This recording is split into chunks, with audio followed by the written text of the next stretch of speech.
Good morning, church. Good morning.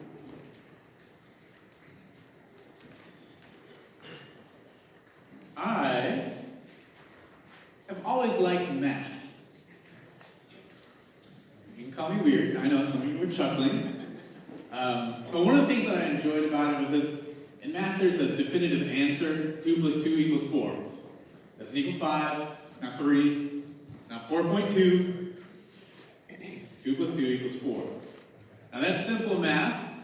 And the further you go along in math, there are bigger equations. You start talking about things like volume, trajectory.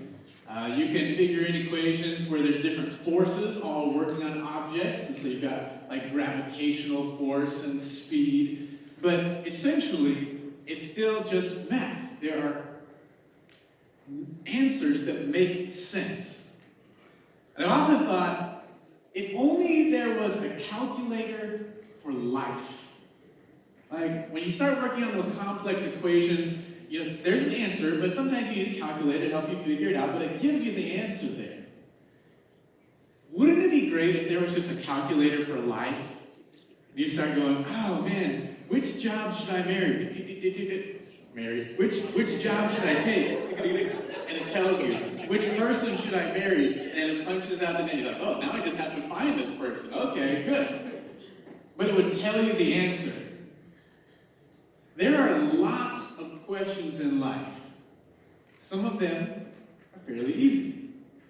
Some of them are really complex. Some questions are kind of dangerous. Does this dress make me look... Don't go there. How about some other questions that don't really have a good answer? You go for a job interview, and they say, how much would you like to make? Come on. It's an unfair question. Because I know that they have a number in mind. And I don't want to give a number that's less, because then they'll be like, ooh, we're going to save money here. But I don't want to say a number that's too high, because then they'll be like, oh, well, this guy's just greedy. So, let's see, some other questions. What were you thinking? You can't win that one. Are you lying again? Well, if I say yes, that means I'm lying. If I say if I'm lying again and I say no, that means I'm a liar. Like, you can't win that one. Hey, when can you help me move? Oh, come on now. Where do you want to eat? Oh, I don't care, you choose. Life is full of those kind of questions, but then there's also even bigger questions to life. Questions that really don't have answers. Today we're going to be in the book of Habakkuk, making our way through the minor prophets. So again, I want to encourage you, read the chapters that we give you each week, write your name out there. Today we're looking at Habakkuk, and Habakkuk asks God questions. Big questions. And so previously, the minor prophets mostly have been telling Israel, hey, you guys are bad, you guys have messed up. The book of Habakkuk is different. Habakkuk records a conversation between Habakkuk and God. So Habakkuk asks God questions. Raise your hand if you've asked God questions before. Okay? Now, as I said in class, if God audibly answered, I would be terrified. Habakkuk gets an answer from God. So I'm going to read some of these verses here, a little bit from each chapter, but I'm going to read them from the translation called The Message. So maybe you have NIV, ESV. I'm going to read from The Message because I really like how the author words these. So Habakkuk chapter 1, verses 1 through 4 says, the problem as God gave Habakkuk to see. God, how long do I have to cry out for help before you listen? How many times do I have to yell, help, murder, police, before you come to the rescue? Why do you force me to look at evil and stare trouble in the face day after day? Anarchy and violence break out. Quarrels and fights are all over the place. Law and order fall to pieces. Justice is a joke. The wicked have the righteous hamstrung and stand justice on its head. So do you hear the big questions? Habakkuk is looking around and he's saying, God, why? Why are you letting all this evil happen? I don't understand what's going on. God, do something. And so God answers. God says, starting in verse 5, look around at the godless nations. Look long and hard. Brace yourself for a shock. Because something's about to take place and you're going to find it hard to believe. I'm about to raise up Babylonians to punish you. Babylonians, fierce and ferocious, world-conquering Babylon, grabbing up nations right and left, a dreadful and terrible people, making up its own rules as it goes. Their horses run like the wind and attack like bloodthirsty wolves. So to put this in context here, Assyria was the nation that was in control. Assyria is the one that's causing all the problems for Israel because Israel chose not to follow God. And that's why Habakkuk calls out, God, do something. The Assyrians are taking over. They're terrible people. And God says, don't worry, I got this. The Babylonians are going to take over. College football fans, raise your hand. How many of you are tired of Alabama winning football titles? Okay. To put this in context, this would be like one of you praying, God, I'm tired of Alabama always winning. Can you please let somebody else win? And God saying, don't worry, I got this. University of Texas is going to win this year. Wow. Are you serious? That's no better. Exactly.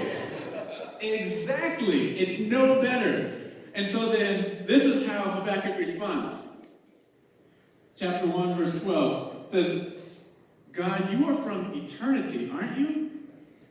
Holy God, we aren't going to die, are we? God, you chose the Babylonians for your work? Rock solid God, you gave them the job to discipline? You can't be serious. God responds, talking about Babylon, look at that man. He's bloated by self-importance. He's full of himself, but his soul is empty. But the person in right standing before God, through loyal and steady believing, is fully alive, is really alive. Habakkuk responds, though the cherry trees don't blossom and the strawberries don't ripen, though the apples are worm-eaten and the wheat fields stunted, though the sheep pens are sheepless and the cattle barns empty, I am singing joyful praise to God. I'm turning cartwheels of joy for my Savior God, counting on God's rule to prevail. I take heart and I gain strength.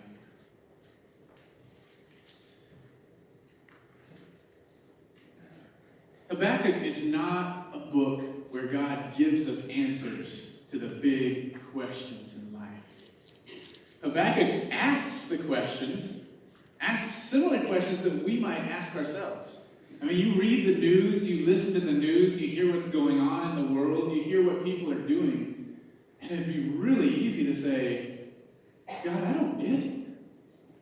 I don't understand. I see even evil, wicked people who are thriving, and they're taking advantage of poor people, of oppressed people, of people who are following you. God, what are you doing? And God basically says, look, I'm in control. I am moving. I am working. I've worked in the past. Look, your nation, the Israelites, I brought them out of slavery. Do you remember that? I was faithful then. I'm going to be faithful. Do you trust me now? But he doesn't give them the answer on how it's going to work out. And that's where you and I are. We ask God questions. But very seldom does God give us the answer and say, let me tell you, I know it seems bad now, but look at all the good things I'm going to do. So God basically says, he holds out his hand and he says, do you trust me? And it's up for us to reach out our hand and take it. Do I trust him? He's not going to force it. He's not going to take our hand and say, here, there, got it. He's just simply holding his hand and saying, will you trust me through this? So I want to look. There's a few things that we can take away from here. The first one is that it's okay to ask hard questions. It is okay to ask hard questions. It's okay to have questions about God. God is not so small that he'll be like, don't ask me that. How dare you challenge me? My God is bigger than any of that. And frankly, I would rather fully worship a God that can only be partly known than partly worship a God that can be fully known. Let me say that again.